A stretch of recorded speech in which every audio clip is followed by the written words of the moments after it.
मुंबईकरांचा जीव की प्राण असणारी लोकल अनेकांना आपलीशी वाटते। लोकलचे अनेक व्हिडिओ सोशल मीडियावर व्हायरल होत असतात। यामध्ये एक व्हिडिओ प्रचंड प्रमाणात व्हायरल झालेला आहे। या व्हायरल झालेल्या व्हिडिओमध्ये काय झालेलं आहे ते पहा। चॅनलवरती नवीन असाल तर MM मराठी न्यूजला जरूर सबस्क्राइब करा। या व्हायरल व्हिडिओमध्ये तुम्हाला दिसेल की समोरून एक लोकल ट्रेन जात आहे। लोकलच्या एक डब्यात खूप गर्दी आहे। अशातच एक तरुणाने या गर्दीत फोन हातात ठेवण्यापेक्षा लोकलच्या दरवाजाच्या बाहेरच्या बाजूला फोन अडकवलेला आहे आणि इयरफोनच्या मदतीने तो फोन वापरताना दिसत आहे। तुम्ही नीट पाहाल तर तरुणाची ऑनलाईन मीटिंगमध्ये तो व्यस्त आहे। हा भन्नाट जुगाड पाहून तुम्हीही डोकं धराल।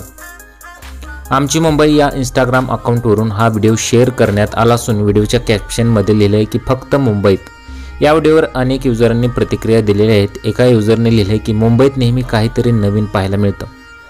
तुम्हाला काय वाटतं? तुमच्या प्रतिक्रिया आम्हाला कमेंट बॉक्समध्ये जरूर कळवा।